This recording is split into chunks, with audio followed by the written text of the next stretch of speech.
We have some breaking news coming in. This is related to the situation in Pakistan. Pakistan के हालात बद से बदतर हो रहे हैं. Pakistan is bankrupt because Pakistan is no longer in a position to service its debt.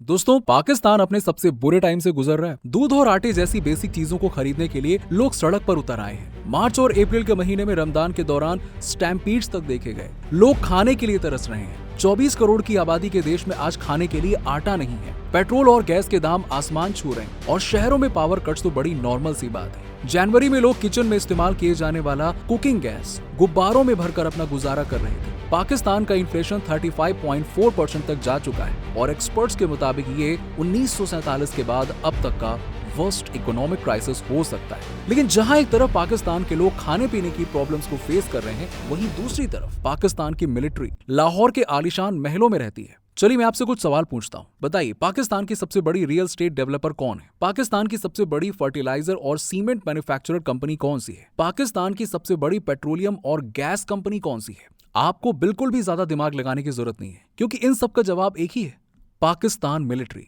उनके सारे कमर्शियल प्रोजेक्ट्स का सालाना रेवेन्यू $26.5 बिलियन है, जो कि अंबानी और अडानी ग्रुप के अंडरटेकन कमर्शियल प्रोजेक्ट से भी कहीं ज्यादा है. इन शॉर्ट, पाकिस्तान मिलिट्री पूरे देश को चलाती है और पाकिस्तान के इस वर्स्ट फाइनेंशियल क्राइसिस में होने में सबसे बड़ा हाथ भी इसी पाकिस्तानी मिलिट्री का है. और इस इकोनॉमिक क्राइसिस के कारण अब पाकिस्तान में पॉलिटिकल क्राइसिस भी शुरू हो चुकी है. इस वीडियो में जानेंगे कैसे पाकिस्तान मिलिट्री उस देश की सबसे रिचेस्ट बिजनेस कंग्लोमरेट बनी और कैसे पाकिस्तान मिलिट्री की वजह से गरीब लोगों को तकलीफें झेलनी पड़ रही हैं. हमेशा की तरह स्टार्टअप एनालिस्ट पर आपका स्वागत है, जहां हम बिजनेस, स्टार्टअप्स और एंटरप्रेन्योरशिप से जुड़े वीडियोस बनाते हैं. तो शुरुआत से शुरू करते हैं. जैसा कि हमने डिस्कस किया, पाकिस्तान की मिलिट्री पाकिस्तान की सबसे बड़ी बिजनेस कंग्लोमरेट है. कंग्लोमरेट दोस्तों, कांग्लोमरेट का मतलब एक बड़ी फर्म होता है जो कई ब्रांड्स और कंपनी से बनी होती है. जैसे इंडिया में आईटीसी कांग्लोमरेट हो गई है, जो आशीर्वाद आटा, Sunfeast biscuit, Bingo potato chips जैसे बहुत सारे ब्रांड्स रन करती है और बेचती है, प्रॉफिट कमाती है. अंबानी ग्रुप भी कांग्लोमरेट है, इसीलिए उनका सोर्स ऑफ इनकम भी डाइवर्सिफाइड दिखाते हैं, क्योंकि वो सिर्फ एक कंपनी से नहीं कमाते. उसी तरह से पाकिस्तान मिलिट्री के अंडर भी कई सारे कांग्लोमरेट्स हैं. फौजी फाउंडेशन, जिसे पाकिस्तान आर्मी चलाती है, शहीन फाउंडेशन, जिसे पाकिस्तान एयरफोर्स चलाती है, बहरिया फाउंडेशन, जिसे कि पाकिस्तानी नेवी चलाती है, और इसके अलावा आर्मी वेलफेयर ट्रस्ट और डिफेंस हाउसिंग अथॉरिटीज जैसे और भी कई सारे ऑर्गेनाइजेशंस हैं. दोस्तों, अब एक बात गौर करने वाली है कि कांग्लोमरेट्स होने के बावजूद इनके नाम में ट्रस्ट और फाउंडेशंस इन शब्दों का इस्तेमाल किया गया है, जो खास तौर पर चैरिटी के लिए इस्तेमाल किए जाने वाले फाउंडेशंस और ऑर्गेनाइजेशंस में होते हैं. इन सभी कांग्लोमरेट के साथ आपको इन शब्दों का प्रयोग खास तौर पर दिखाई देगा. ये सबसे बड़ा जोक है कि जो कंपनीज प्रॉफिट पर प्रॉफिट छाप रही हैं, वो चैरिटेबल बैनर्स यानी कि नॉन प्रॉफिट ऑर्गेनाइजेशंस की तरह चल रही हैं. अब आप समझ चुके होंगे कि ये चैरिटेबल संस्थाओं की तरह क्यों चलती हैं, क्योंकि चैरिटी के नाम पर इन्हें टैक्सेस नहीं देने पड़ते हैं. और ये तो सिर्फ कांग्लोमरेट्स हैं, यानी कि इनके नीचे और भी कितनी सारी कंपनीज चल रही हैं. फौजी फाउंडेशन के अंडर कम से कम 24 सब्सिडरी कंपनीज हैं. डिफेंस हाउसिंग अथॉरिटीज यानी डीएचए पाकिस्तान की सबसे बड़ी रियल स्टेट डेवलपर कंपनी है और उनके देश भर में 50 से भी ज्यादा हाउसिंग प्रोजेक्ट चल रहे हैं और हर प्रोजेक्ट हजारों एकड़ जमीन पर फैले हुए हैं. अस्कारी बैंक पाकिस्तान के टॉप 5 बैंकिंग इंस्टीट्यूशंस में से एक है. Steel, furniture, consumer goods, pharmaceuticals, food products, cereal, processed meat, हर एक चीज पाकिस्तान आर्मी बनाती है. लेकिन सवाल यह है कि पाकिस्तान मिलिट्री के लोगों को एग्जैक्टली कितना फायदा होता है. चलिए टॉप से शुरू करते हैं. फैक्ट फोकस ने एक इन्वेस्टिगेटिंग रिपोर्ट पब्लिश किया था, जिसमें उन्होंने बताया था कि कैसे पाकिस्तान के farmer army chief Qamar Javed Bajwa सिर्फ 6 साल में बिलियनियर बन गए. कमर जावेद बाजवा 2016 में पाकिस्तान के चीफ ऑफ आर्मी स्टाफ बने और 2022 में उन्होंने अपनी सर्विस छोड़ दी. लेकिन इन 6 सालों में उन्होंने इंटरनेशनल बिजनेस शुरू किए, फॉरेन प्रॉपर्टीज खरीदी, पैसा अब्रॉड ट्रांसफर करना शुरू किया और इसके अलावा कमर्शियल प्लाजाज, कमर्शियल प्लॉट्स खरीदे, इस्लामाबाद और कराची में बड़े बड़े फार्म हाउसेस खरीदे और लाहौर में रियल स्टेट का अच्छा खासा लंबा चौड़ा पोर्टफोलियो बना लिया. इन सारे एसेट्स की मार्केट वैल्यू 12.7 बिलियन रुपए है. खैर, ये तो बात हो गई पाकिस्तान के टॉप आर्मी चीफ की. नीचे वालों का क्या, उनके साथ क्या होता है? दोस्तों, नीचे वाले कुछ कम मालामाल नहीं है. अब आप इमेजिन भी नहीं कर सकते हैं कि पाकिस्तान में मिलिट्री करियर कितना ज्यादा सेट और टॉप का करियर है. कि आप लेफ्टिनेंट से कप्तान हुए, 2 बीघा जमीन, कप्तान से मेजर हुए, 3 करनाल दे दो. वो साला जब तक कर्नल पहुंचता है उसके पास 200 एकड़ जमीन आ जाती है.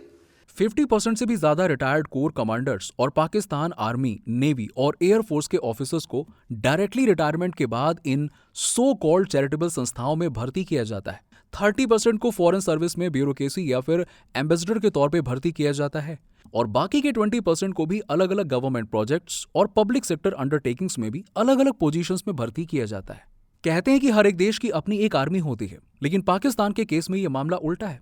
पाकिस्तान में आर्मी का अपना देश है, इसलिए देश चलाने के लिए पाकिस्तान को कभी सरकार की जरूरत नहीं पड़ी। इनफैक्ट पाकिस्तान मिलिट्री सरकार चाहती ही नहीं है, क्योंकि अगर कोई डेमोक्रेटली इलेक्टेड सरकार आती है तो उनके हाथ से कंट्रोल कम हो सकता है। पाकिस्तान की आर्मी का हमेशा से दबदबा रहा है पाकिस्तान पर, और कई झूठे प्रोपोगंडा की वजह से पाकिस्तान की जनता ने भी आर्मी राज का हमेशा से स्वागत किया है और आर्मी के सामने प्राइम मिनिस्टर की भी कोई औकात नहीं होती वहां पे। और यही वजह है कि उस देश में आज तक एक भी प्राइम मिनिस्टर ने अपना 5 साल का फुल टर्म पूरा ही नहीं किया। उन्हें या तो पॉलिटिकली बेदखल कर दिया जाता है, या रिजाइन करने के लिए मजबूर कर दिया गया, या फिर मिलिट्री कॉर्प्स के द्वारा हटा दिया गया। उनके आजादी के 75 सालों में 50 साल तो मिलिट्री डिक्टेटरशिप था और बाकी के 25 सालों में इनडायरेक्ट मिलिट्री ही रूल कर रही थी। यानी कि उन 25 सालों में भी जो प्राइम मिनिस्टर बना वो पपेट रूलर था। असल में तो आर्मी का ही राज चलता है पाकिस्तान में, चाहे कोई कुछ भी कहे। इसलिए पाकिस्तान में कभी कोई रियल इंडस्ट्री बन ही नहीं पाई। आज पाकिस्तान हर तरफ से और हर तरह से इकोनॉमिक प्रॉब्लम से घिर चुका है। हालात इतने बुरे हैं कि इंटरनेशनल मॉनेटरी फंड यानी कि IMF भी अब उन्हें लोन नहीं दे रहा है। पाकिस्तान के इतने बुरे हालातों की वजह कोविड पैंडेमिक या 2022 के फ्लड्स या रशिया यूक्रेन की जंग नहीं है। मेन प्रॉब्लम यह है कि पाकिस्तान में कभी डेमोक्रेटली कोई सरकार चली ही नहीं। दोस्तों, एक बात समझना बहुत जरूरी है, दुनिया का हर देश, इवन इंडिया भी इकोनॉमिक क्राइसिस से गुजरा है। 1991 में जब इंडिया के पास सिर्फ 3 हफ्तों के खर्चे निकालने के पैसे बचे थे, तब पाकिस्तान की हालत हमसे कहीं ज्यादा बेहतर थी। IMF जब भी किसी देश को फाइनेंशियल क्राइसिस से बेल आउट करवाता है तो उसका मकसद होता है उस देश को अपने पैरों पर खड़ा करना, लेकिन पाकिस्तान के केस में उन्होंने कभी भी अपने पैरों पर खड़े होने की कोशिश ही नहीं की। इसीलिए आजादी के 75 सालों में उन्हें 23 बार IMF के पास भागना पड़ा पैसों के लिए, भीख मांगने के लिए, क्योंकि उस लोन को वापस भी करना पड़ता है और उन्होंने इस पर कभी भी काम ही नहीं किया। अब पाकिस्तान में इकोनॉमिक क्राइसिस काफी नहीं था कि अब नई पॉलिटिकल क्राइसिस भी शुरू हो चुकी है। 9 मई को पाकिस्तान के former prime minister Imran Khan के ऊपर करप्शन के चार्जेस लगाकर उन्हें इस्लामाबाद हाईकोर्ट के प्रीमाइस से ही अरेस्ट कर लिया गया। अब जैसा कि आप देख सकते हैं कि पाकिस्तान के रेंजर्स पूरी तैयारी के साथ आए थे और उन्हें पकड़कर घसीटते हुए लेकर गए। कईयों को लगता होगा कि पाकिस्तान के करंट प्राइम मिनिस्टर शहबाज शरीफ और इमरान खान के बीच की पॉलिटिकल दुश्मनी सड़कों पर दिखाई दे रही है, लेकिन असल में ये लड़ाई इमरान खान और पाकिस्तान आर्मी के current chief general Asim Munir के बीच में हो रही है। इमरान खान के अरेस्ट के बाद पाकिस्तान में काफी ज्यादा वायलेंस देखा गया। 2023 में अक्टूबर से पहले पाकिस्तान में जनरल इलेक्शन होने वाले हैं और करंट सरकार के फेलियर और इमरान खान की पॉपुलैरिटी को देखकर आसिम मुनीर हर कोशिश कर रहे हैं कि इमरान खान चुनकर पावर में बिल्कुल ना आए, क्योंकि पहले ही इमरान खान को आर्मी पपेट रूलर की तरह कंट्रोल नहीं कर पाई। जब भी कोई प्राइम मिनिस्टर आर्मी से बड़ा बनने की कोशिश करता है, उसे किसी न किसी तरीके से डिस्पोज किया जाता है। अब तक के इतिहास में पाकिस्तान की जनता ने हमेशा आर्मी की हुकूमत और उनके हर फैसले को सर आंखों पर रखा है, लेकिन अब पहली बार पाकिस्तान की जनता आर्मी पर सवाल उठा रही है, और सिर्फ सवाल ही नहीं उठा रही है बल्कि आर्मी इंस्टीट्यूशंस पर हमले भी कर रही है।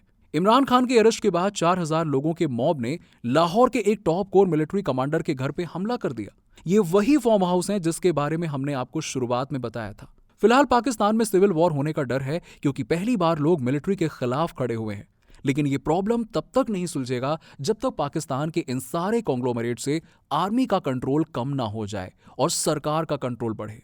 तो दोस्तों, आज के लिए इतना ही। ये हमने नए तरीके का वीडियो ट्राई किया है जिसमें बिजनेसेस और जियोपॉलिटिकल साइट्स को कंबाइन करके दर्शाने की कोशिश की है। उम्मीद है कि आपको वीडियो पसंद आया होगा। अगर आप ऐसे टॉपिक पर वीडियो पसंद करते हैं तो प्लीज चैनल को सब्सक्राइब करना ना भूलें। मिलते हैं आपसे अगले वीडियो में।